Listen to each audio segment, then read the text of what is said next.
much for spending your afternoon with you. We won't tell anyone on the camera that they're missing out on the delicious smells in the background of our potluck. So thank you for everyone who contributed. We're so happy to have you all here with us today.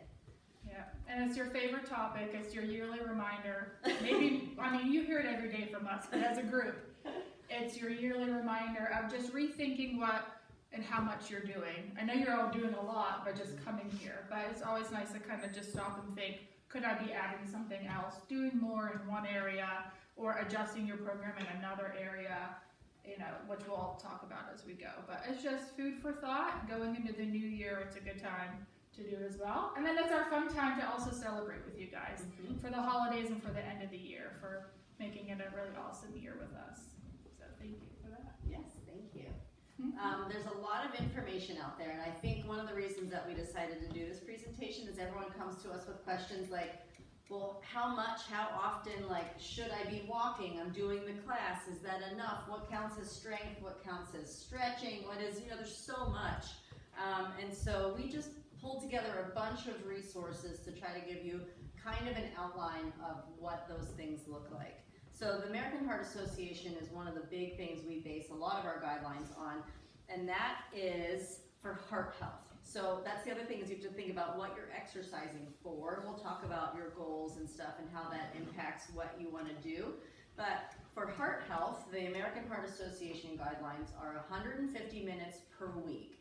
And that's kind of outside your daily kind of walking through the house to make lunch and to and from the bathroom, and, you know, as we're going about our day. 150 minutes for like effort, where we're putting forth some effort to our movement. So that's moderate intensity, and that is less if you do higher intensity. So only 75 minutes a week of vigorous activity. We like to think that's a minimum for those of us who can do it. So if you're doing 150 minutes and it feels pretty easy, maybe you can still look at adding a little bit more. If that seems astronomical, that's also okay. Anything where you're doing maybe just a little bit more than the day before, that works as well. So that, they also recommend 2 days a week of strength training, just in general, trying to be less sedentary, because any sort of activity is better than being seated. And then kind of thinking 300 minutes of overall activity per week is a good goal to shoot for. So, and then gradually increasing over time. So once you've met that goal, the goal is to kind of increase the yardstick every time you hit something, because the body gets complacent with maintenance. It responds very well to challenge and to change. And so we want to see what we can do about making it a little bit harder each time. And I know that's a broad recommendation. It's just pouring out there because I'm looking out the windows. Obviously, it's a broad recommendation for a variety of people. That's the same for us as it is for you, and we're all different, right? So that's where that, you know, individualized program can come into play as well, and how we can help you get there. But we'll just touch base on like a few specific diagnoses, and then we'll jump into general balance, strength, cardio recommendations, and seeing how you could, what that might look like for certain types of levels.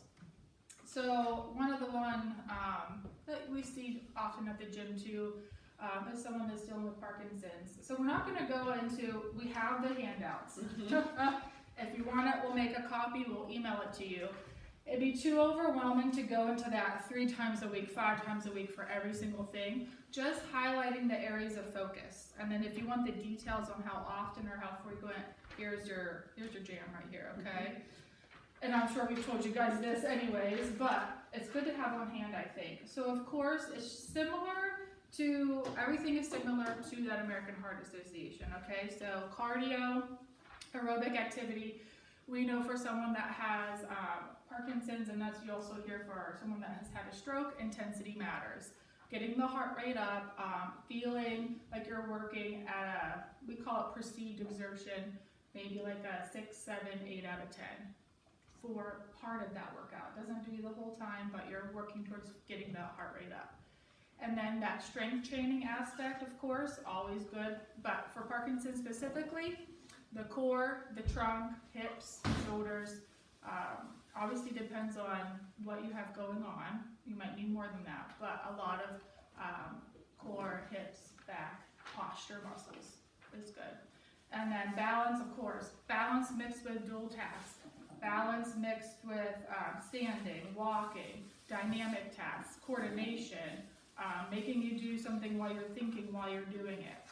That can be very challenging, but obviously that's, the point of some of this is to make you feel a little uncomfortable while you do it. And then stretching is really, really big. So again, through the trunk, through the hips, through the shoulders, through the arms, back of the legs. That stiffness can really come with Parkinson's. And so that's where daily stretching, and that's what it recommends here too. It's just daily stretching of those muscles, whether that's specific stretches or like a yoga class, Tai Chi, something that involves some stretching with it. Jackie, what's a dynamic task? You said that earlier. Yes, What so is that? that's moving. So maybe we have you walking. Dynamic is like obstacles, or like doing something while you're walking and turning your head, or reaching down, picking something up, walking forward, backwards. Same thing with standing dynamic. That's maybe you're tossing a ball, you're looking ahead, you're doing your toe taps, you're doing your step ups, more than just statically standing and closing your So eyes. doing something Yeah. extra while Extra, you're. yeah. That makes sense. I never heard that. Another diagnosis that we see often in the gym, and these things are so general, it's hard because everyone comes with different things that they're dealing with, so these are kind of generalized, but multiple sclerosis is something that we see often at the gym, and also, again, follows those American Heart Association guidelines as well, because that goal is heart health, and thankfully we all have one of those. So, in addition to that, with MS, it depends on sort of what specific challenges that you're facing will determine what your exercise program looks like. But we're looking at managing fatigue. Fatigue is a very limiting symptom of MS, and so it's going to be very different than maybe those high intensity things. You may have that, but depending on the person, there's a lot of rest breaks, and our focus is on taking a rest before you get too tired. It's very, very easy to overdo it with MS, and you can exercise, but you need a lot of strategic planning to make sure that you're not overdoing it, because that actually damages the system more, and that's not our goal. So exercise has to be very specific. We're doing it for a specific purpose, and the goal is to challenge the body and then manage the fatigue so that we're not overdoing the system. So still getting that aerobic piece in, still getting the strength training piece in. Again, it's going to be very specific to the individual.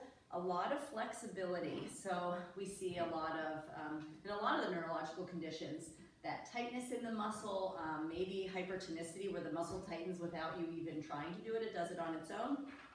So flexibility is very important with MS. I know Jackie, being our yogi here, sees a lot of benefit with yoga with that, because there is a lot of stretching, a lot of breathing. You can take those rest breaks accordingly with that. And then functional tasks. I know we talked a lot about with the American Heart Association, adding those minutes in above what you're doing during the day. Someone with MS may need to be very cognizant of what they're doing during the day, because they've got one tank of energy that they have to expend throughout the day, and once it's gone, it's gone. So you don't want to use all of it on your exercise in the morning, and then you can't grocery shop in the afternoon, and vice versa. If it's a day that you've got a big event going on, that may be a day that you don't get your walk in or don't get your exercise in, because you know you need to save that tank of energy for another unique task. So it's looking at the big picture of the day, and based on their fatigue level, how they're feeling, adding in exercise based on what is tolerable. But flexibility being very important, strengthen that cardio for heart health and muscular strength, and then also functional things. So if it's difficult for sit to stand, how many times do we add that into our classes and our exercise programs? All those functional things, getting on the floor, anyone? We all love that.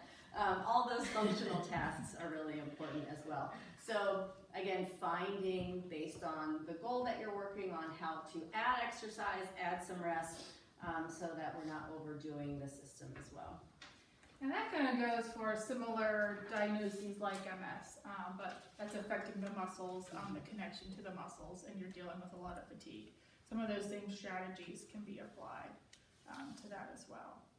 And then the third one that we do see a lot here as well is someone that has had a stroke. So they're actually, this is from the American Stroke Association.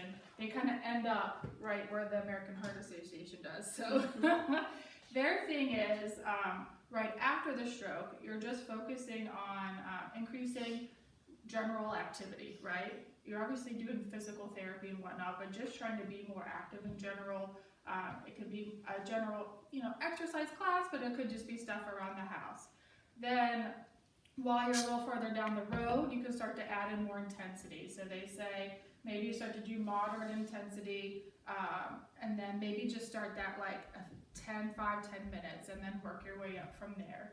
And then once you're, they say fully recovered, but I don't know if I agree always with that term, then you can bump up once you're maybe more clear to do so to the harder 150 minutes a week, 75 vigorous minutes, 150 moderate minutes.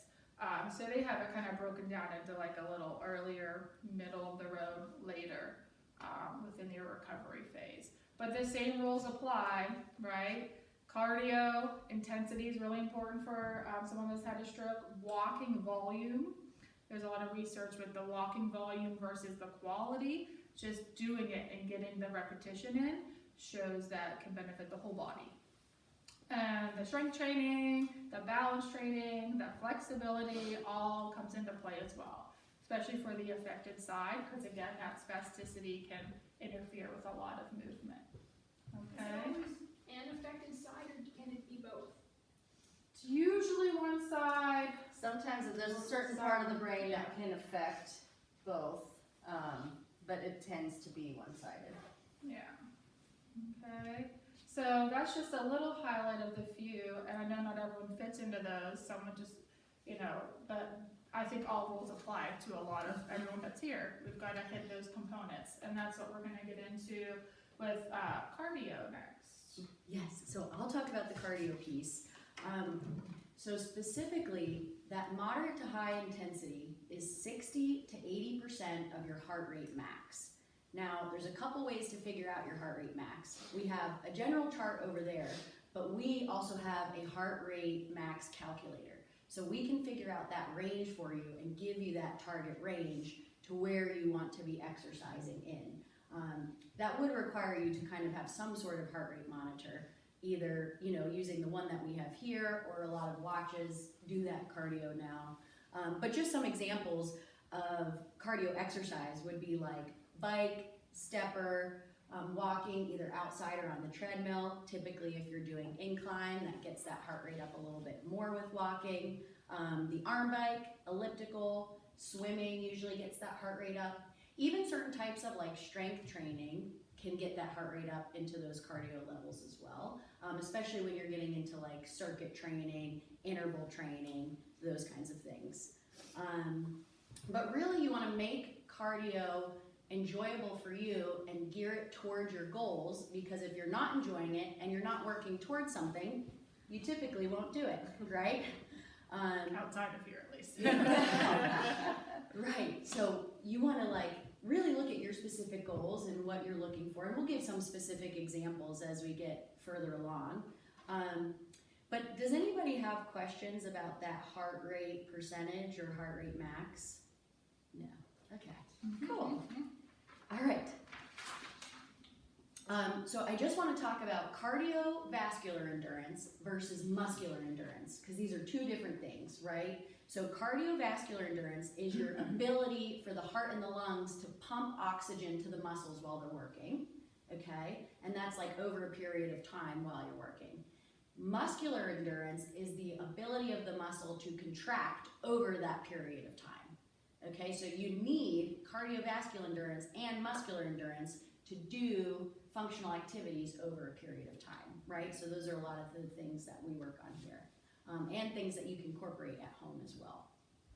But just to give some specific examples for cardio, like we'll start with maybe someone who's a beginner, right? And they're more sedentary, they don't incorporate a lot of activity into their daily life currently, but would like to eventually be able to walk with a family member around the block or in a grocery store.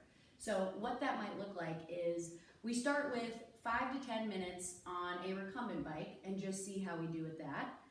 We can also add in focusing on extra steps like walking around your house throughout the day, maybe doing 1 or 2 laps every few hours just to incorporate some more steps, especially if we're our goal is to improve that walking endurance, right? So we want to add specific walking to that.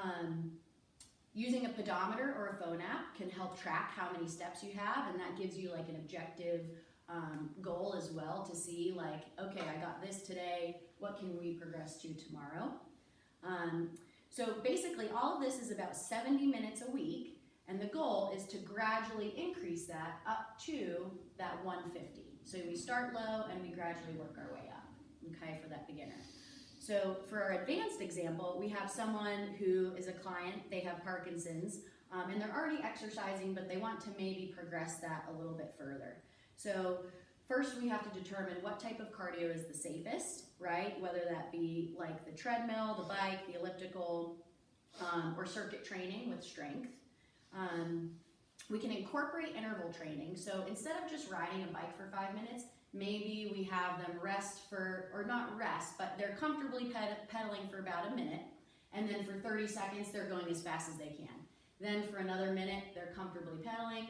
Then again for 30 seconds to really boost that heart rate up, right? And that usually gets that heart rate up a little bit quicker and more so than if you were to just do that bike regularly. So again, that goal is 60 to 80% of the heart rate max. We want to monitor this throughout the session, and maybe we start with like 10 to 15 minutes of that higher intensity and then work our way up to maybe 35, 40 minutes of that higher intensity. Because when we're in that higher intensity range, that vigorous training, it's 75 minutes or more, right? Any questions on cardio before we move to strength?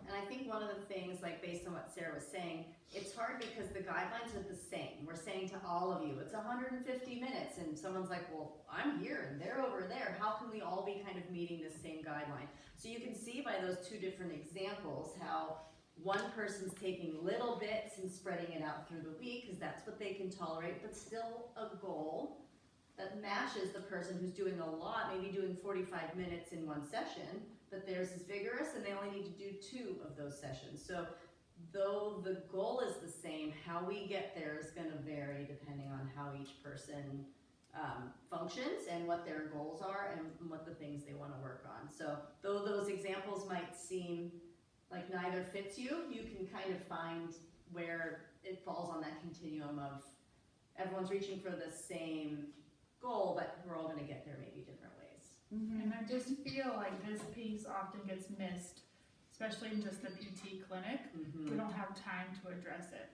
We're working on your balance probably a lot more if you're seeing us for a neurological reason or a specific strength injury. There just isn't time to fully, or yeah, we're just restrained, right? So here we really try to highlight, that's why we keep talking about these guidelines, because heart health is obviously so important. And someone that has had an issue or a diagnosis, and it's even more important to try to incorporate it to prevent further injury or another episode. And I feel like sometimes with cardio, it's maybe not super realistic to be like, what's my heart rate? What's my heart rate? You know, for everything. So you can also use the RPE scale, or the rate of perceived exertion. So like that high intensity on a scale of 0 rest to 10, the most vigorous activity you think you can do. Being chased by a bear. Right. That's the example. hard, yeah. So like that higher intensity is like that 7 to 8, right? And then is moderate intensity 6? 4, 5, 6. 4, 5, yeah. 6. Yeah. So you can kind of rate yourself that way to like see how hard you're working. You want to be in that like 5 to 8 range. Okay.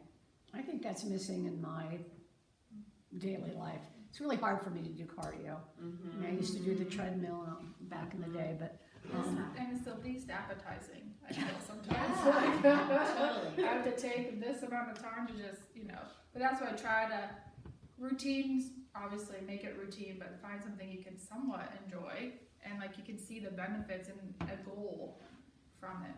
I also, go ahead. I was gonna say, during classes, maybe have a monitor on and see where you get, there's some of the classes that you're doing, you might be getting into that cardio range and just not noticing because you're hopefully enjoying yourself and also doing something that doesn't necessarily feel like Yeah. repetitive cardio. It can look different than just walking. When we first started, didn't we do a cardio class? We have We a cardio did, class. yes, Right. and we monitor heart rate.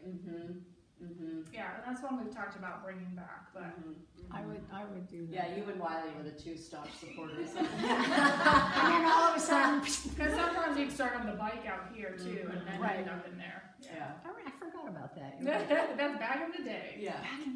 Yeah. The other thing too I find is people are scared to get their heart rate up a little bit because it's uncomfortable, right? So it's like Especially if you have had heart issues. in the past. Yeah, so that's something that we can work with you to make sure, you know, you're feeling an appropriate way and you're not becoming like lightheaded, dizzy, those kinds of things. But we want to definitely get that heart rate up, and eventually over time, as that endurance improves, that feeling gets better and better. What if you're on a medication that keeps the heart rate lower? And I have the heart rate calculator, and that specifically takes into account beta blockers. So that would be something that we would enter into that calculator, find that target range, and that would be the range that we would want you to work in. Knowing that you're on that. Yeah, so that's helpful information. So if that's something that you're dealing with or taking, we would want to know that so we can calculate that appropriately. It'll just be a lower A lower range. range that, that you want to work in. That's a good question. Okay. Alright. All right, we're gonna move on to strength. So as we said before, you wanna be strengthening 2 days a week at a relatively difficult intensity. So this means that if you're doing like 2 to 3 sets of 10 to 15 reps, you should be fatiguing out by the second or third set. That's how difficult it should be. If you're just going through the motions and you're like, you know, just having a good time, I mean, you should be having a good time, but it's not really benefiting you if you're not fatiguing those muscle groups out. Now, muscle pain and familiar pain are two different things, right? We don't want to be doing so much that we're now getting joint pain, back pain, like familiar pains that we have, right? But we want to push to where that muscle feels like it's really working, it's tightening, it's fatiguing out, okay? And usually that strength range is about 2 to 3 sets, 10 to 12 to 15 reps, okay?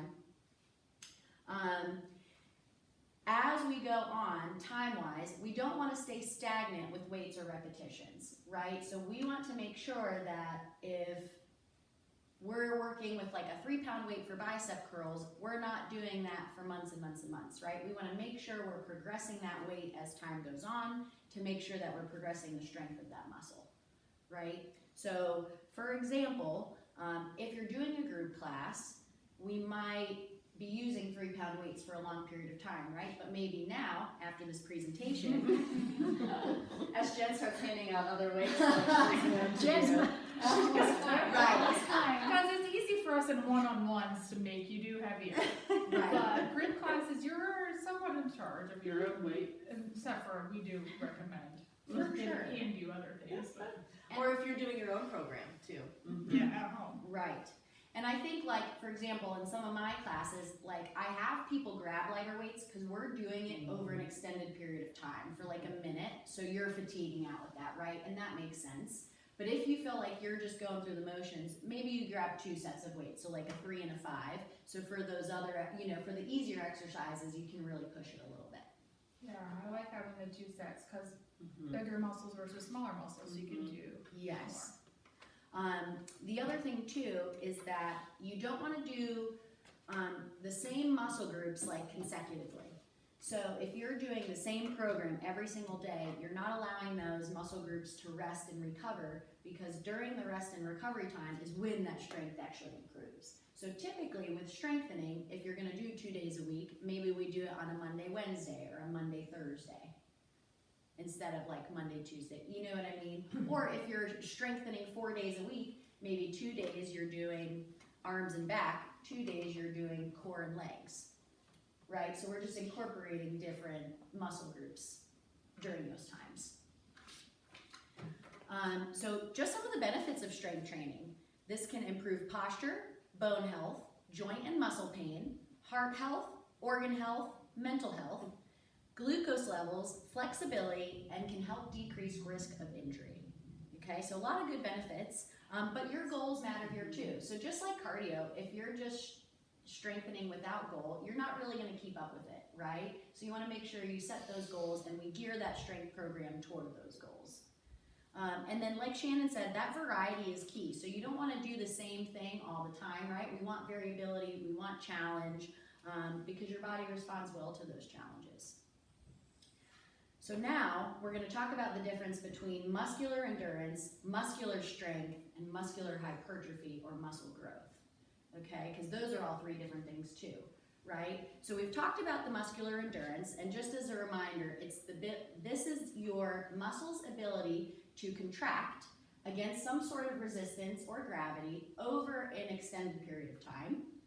Muscle strength is that muscle's ability or maximum amount of force it can produce in a single effort. Okay, and then muscle hypertrophy, which is not something that we focus on too much here. We're more muscle strength than endurance, I would say. But just to give you an idea, muscle hypertrophy is an actual change in the muscle size, the shape, or the growth of it. Okay, so for muscle endurance, usually you want to do about 2 to 4 sets of 15 to 20 reps, and this is usually with a lighter weight. For muscle strength, it's 2 to 4 sets of 8 to 12 reps, and this you're going a little bit heavier.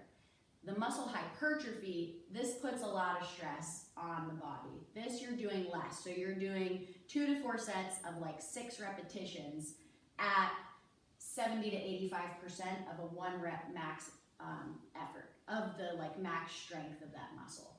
So we really don't do a whole lot of that here.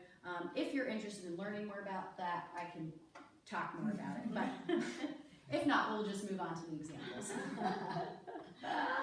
Any questions on the It's all good difference? to know, because again, it comes back to what you want to get out of it. Right. Absolutely. So like if your goal is like more so geared towards something endurance based, like walking or like walking longer distances, we might gear your strength program like we might do some squats without as much weight, but we dose it towards endurance, right? If you're thinking about, no, maybe my goal is I want to be able to like lift things in my house and carry them up and down the stairs, right? Which is like a shorter bout of time, but you need more muscle strength for that. We're going to dose your strength exercises more heavier weight, less repetition. Does that make sense? Okay. Awesome. So we'll just go into some strength training examples. So this is like a full body example. So a client wants to increase strength in order to have a better quality of life and age well. So like we talked about, we're going to strength train on non-sequential days, just so we have that rest and recovery period. There's a couple options on how you can do it. So you can do 2 full body days, and I would say that's probably less intensive because you're not fatiguing out the muscles as much, you know, when you're doing that full body. To make it more intensive, I would maybe do arm and core one day, balance and legs another day, because if you're just focusing on like leg exercises, you're going to fatigue those legs out a little bit more than if you were to do like that full body workout in the same amount of time, right? So maybe that's how we would progress it, is we change it up that way. And then again, we want to make sure that we are fatiguing out by that second or third set. So we want to choose the appropriate weight, we want to progress the repetitions, we want to progress the weight. Usually once you hit about 3 sets of 15, I'll bump the weight up and then bump down the sets. So when you can do 3 sets of 15 of bicep curls with 3 pounds, maybe the next time we try 5 pounds and we do 2 sets of 10, right? And some days it's not always linear progress. Like some days are good and some days are bad. And on those days that are like not as good, we can go back to lighter weights, right? It's still going to be helpful and beneficial for you, because doing nothing versus doing the lighter weight is, you know, you're gonna get more benefit out of doing something than nothing, right? So let's go into like training a specific area. And I think this is where I can definitely come in and help out, because usually when you're dealing with a specific area, you're dealing with pain, poor function, an injury or a disease, right? This is where I can do an ortho screen for you, take a look, see what we need to address because it's a specific issue or impairment going on, right? So this is maybe more so where you want to get some sort of medical help or assistance or guidance. So again, it's going to be very similar to like the previous example on how we progress and what we do, but we want to make sure we're targeting that specific area of focus. So if you're dealing with knee pain and knee weakness, we're not necessarily going to do like neck exercises, right? But we are still going to be doing ankle, knee, hip, core, depending on where those impairments are. All right, any questions on that? Awesome. And then the last thing I wanted to talk about is injury prevention versus dealing with an injury or pain. So it's easier to strengthen to prevent injury than to strengthen while dealing with an injury or pain, okay? And when you are dealing with pain, the earlier you address it, the easier it is to resolve and recover, okay? So a lot of times what happens is we have a pain that starts somewhere, knee, back, neck, wherever, and it's like a 3 out of 10 and we're like, I'm just gonna deal with this because I can push through it, right? But if you address that 3 out of 10 pain sooner, then that goes away sooner. Typically over time, if you rest for a few days or for a week, and it doesn't go away, you wanna get that addressed because over time it usually just gets worse, right? And then the longer you wait, usually the harder it is to address. And I want to say that I think that's been one of the best things that has come up organically here, is you always have our 4 pairs of eyes on you, and we're here to support you. So if something pops up, like something doesn't feel right, mention it because we can have Sarah look at it, or maybe we need to have you see your doctor or get a script for PT. We can help you make those decisions sooner, like she was saying, sooner than all of us just kind of go, whatever. I'll you see know. how it is in a week or a So month. I think that's been really nice here, yeah. Definitely.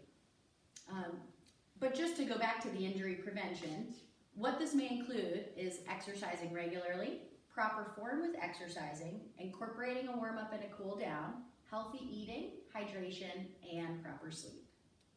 All the fun things. All the fun We know we need, things. but it's hard to say. It's ironic because I Figure out just how to do proper sleep. If we could all just fix the sleep problems. Yeah, if you could just I fix know. those, it would be. Yeah. sleep is so important. Maybe I'll do a talk on sleep at some That'll be the point, next but one. oh my gosh, get sleep. Good luck. Yeah, with a newborn. It's not happening right. I was just gonna say. Wish me luck, I should say. Yeah. Well, it's funny because I just did this presentation for my college students. We did muscle strength, and they did their 1 rep maxes on Tuesday. And there's an entire section for college students about how they need to start doing strength training then because it impacts directly quality of life and decreases mortality, which is really interesting that, I feel like we miss that. Everyone's like, we need to exercise because we want to look nice in our bathing suit. Like the focus is so off. And there's really such great benefits to strength training. And for women, because that gets passed over a lot too. So we can lift heavy things. Yes. And you are. Yes, yeah. You I've seen are. you all do it. Yes. Balance is something else that's important. I know it feels like there's so many things to incorporate, but We're almost there. We have balance and stretching, so Stretching, then we it's can food. eat, Okay. yeah. So. We'll make it quick. We'll make it quick. I know a lot of these exercises can be dual function. I remember during Jen's thing that we did last summer, right? Was that in the summer? Everyone was like, is this a strength or a balance exercise? Well, some of them count for both. So those of you that are here often and doing a lot of things, you may actually be checking 2 boxes at a time. If we're doing a walking high intensity skill, but you're alternating legs, you're getting balance with that. There's a coordination piece. So a lot of them do have like a 2-for-1 sort of deal. But when we're going to specifically talk about balance exercises, they are so frustrating. We hear so much from everybody how it feels like you're failing on every exercise, and if that's the case, you're doing it right. We want your balance exercises to feel like they take effort, not so much that you can't sustain it at all. If you're trying to stand one foot in front of the other and you fall out every single time, that's too hard. But we wanna find a position or a challenge that you can do, but it feels hard to do.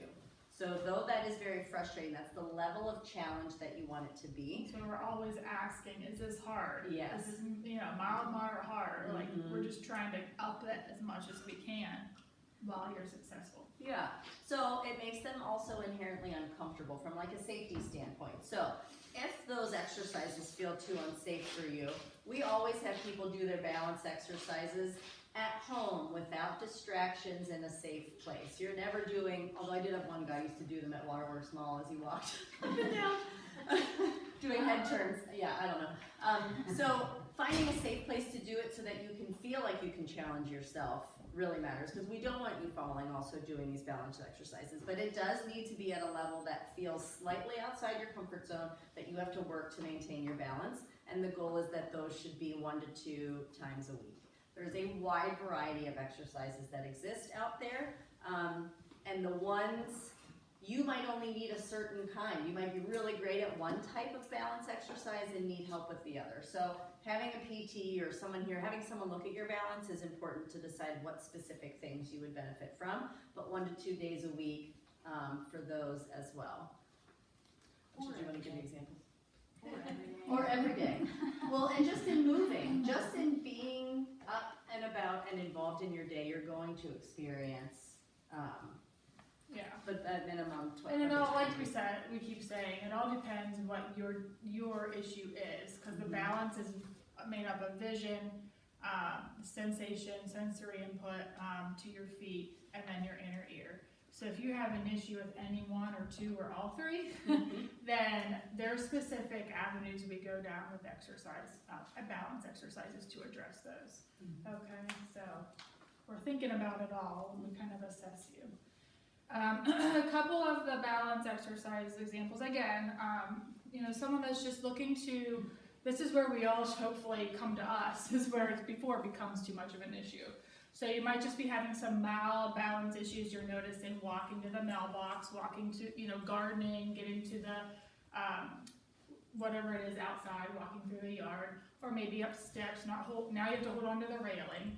You're just starting to notice like these little things trickle in and you're like, what can I do about it? Sometimes putting that pant leg on, that's where some people start to say, I can't do that anymore. I used to be able to do that. So, getting it balanced just like everything else earlier than later, okay? You can make bigger change and prevent your risk of injury from a fall or whatnot. So just it can be a general balance program at this point. Again, we would assess those 3 systems of what might be impacted the most. We talked about this earlier, but static, standing still exercises versus walking dynamic tasks. Usually if you're a little well off, we can challenge that a little bit more and have you get more crazy with all the things that you see us doing in here with you guys. Looking at that floor transfer as well, making sure that looks good, because we always want to be keeping an eye on that. And then this is, this can be done with us obviously, but this also could be more like, okay, you could handle this at home maybe too. Like you could have a home program, or maybe you're coming to a group class because you don't need so much specific one-on-one. Versus the other end is maybe you did have, say, a stroke, or you're progressing in your disease process, and now you need more specific one-on-one because just doing it on your own, you can't get the right challenge, you don't feel safe, or there's a risk of falling, and you don't know how to progress. That's where either specific PT or then you come to us and we can keep you going as well comes into play, where you need us there in order for you to feel comfortable and safe and know the appropriate exercises to give you. So there's always that degree of difficulty and levels, and we just want to meet you where you're at.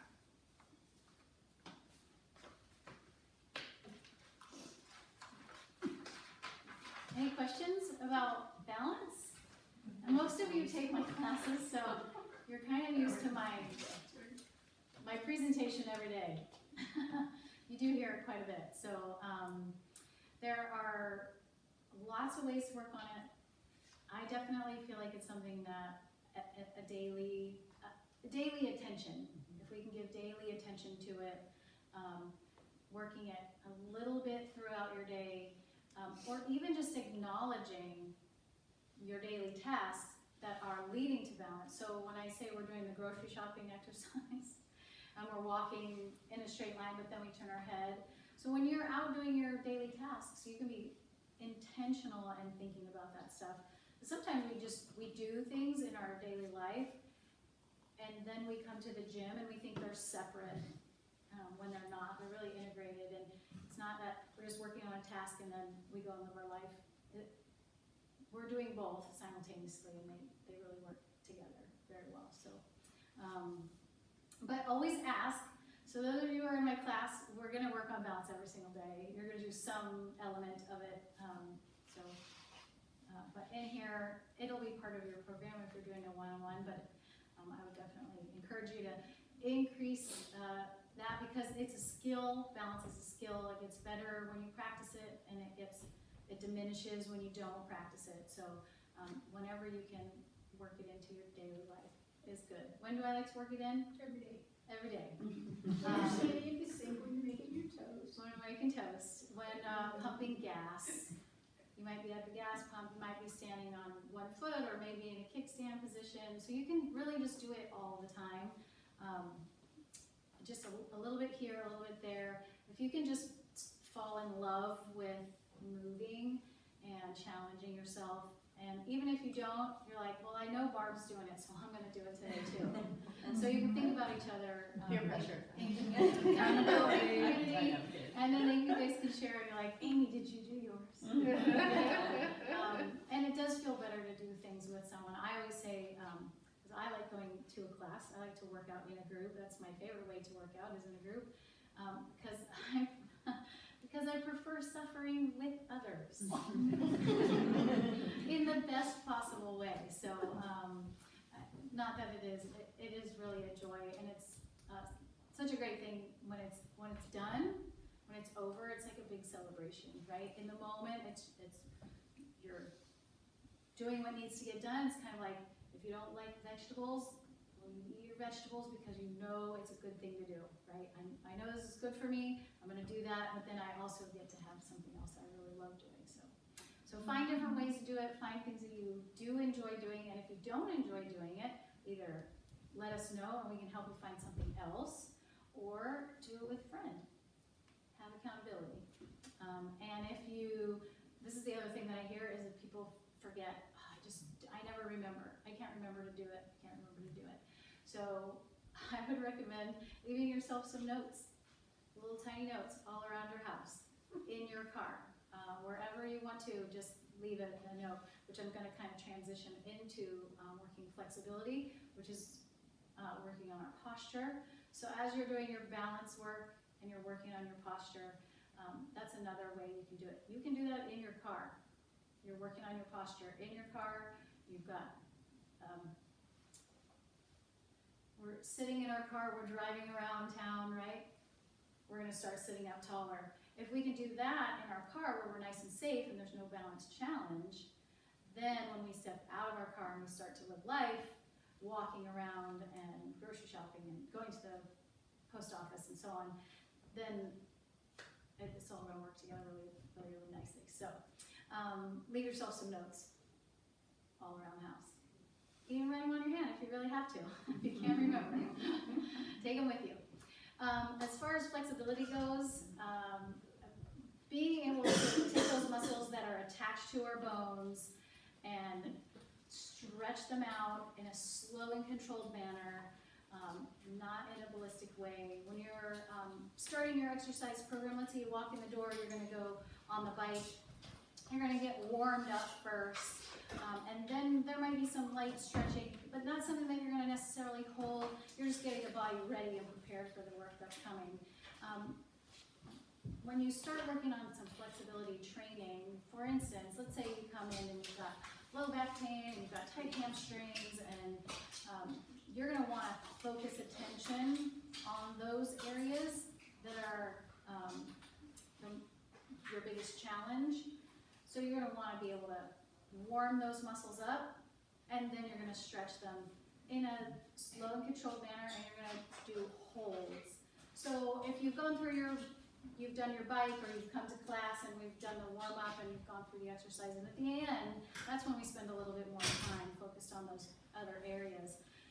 So you want to, from top to bottom or bottom to top, try to get in every area that you can. So if we're starting at the top with good posture, learning how to stand up tall, we're going to take those muscles in the back and pull the bones up, your skull, your shoulders, your rib cage, hips, knees, and feet, nice and tall. You want to take time, 30 seconds. So if you can hold a stretch for 30 seconds, even as long as 60 seconds, you can do this in the yoga class. Is a nice way to do it. Incorporating the breathing as well, but you want to be able to hold that stretch, let the muscles have time to lengthen, and then they'll relax. You can go to another muscle group. So if you're starting at the top, you might be simply just pulling the head up nice and tall, stretching through the neck, turning the neck gently, bringing it down. There's so many ways you can take every muscle in the body, which I honestly have forgotten to talk about the anatomy posters. We're trying to, we'd like to get some anatomy posters up for you guys so that you can actually see the muscles and where they run, from where they start and where they end, what bones they're attached to, and where they're moving, right? So you might be taking that muscle in its stretched position, holding, relaxing, then holding again. You might feel that it's going to go a little bit farther, but it's nice to know where it starts and ends, and what the difference is between a hamstring stretch, a quadricep stretch, how to get into that position appropriately, and then how to maintain that stretch. Doing great, Joel. Would you like to come up and do the demonstration? You do want to be able to get to each part. We've got our neck. It moves in all different directions, right? Forward and backward, side to side, down to our shoulder. We want to get all those directions. You want to come to the deltoids and the shoulders and bringing it across. Taking your shoulder blade and pulling that across the rib cage, opening through the chest. So we're doing front side flexibility, the back side flexibility. If our front side muscles are tight, which most of them are because it's how we live life, is moving in that direction, is stretching open these muscles, strengthening the ones in the back. Generally, we don't need a whole lot of back stretching. More strengthening, but opening through the chest, the sides of the body, both sides, the torso rotation, getting each side, in through the hips. We've got side, we've got crossing. We want to touch each and every part of the body just a little bit, and you can incorporate that throughout your day. A little bit here, a little bit there. It doesn't have to be all done at once, but it is really nice if you take 10 minutes of your day and just run through a quick full body stretch. And it shouldn't be painful. It should So not. everyone thinks like, let me go hard on this stretch because it feels real good and I need to make muscle change. You need to back off if it is pain. So we always say like it should be a little uncomfortable, but no, sharp shooting pain, nothing that makes it feel worse the next day. So easing into it and feeling the stretch, but not increasing any pain or inflammation within that joint. And if you have any like spasticity or tone, that's where you really have to take it slow. Slow and hold, and so no quick stretches. Okay? Yeah. I don't know. Do you if think we any other have, questions on that? Yeah. Let's eat. Yes. There was a lot of information. If you have questions, we're planning on probably doing a follow-up that kind of Like a part digs to part two that gives a little bit more specifics about each section.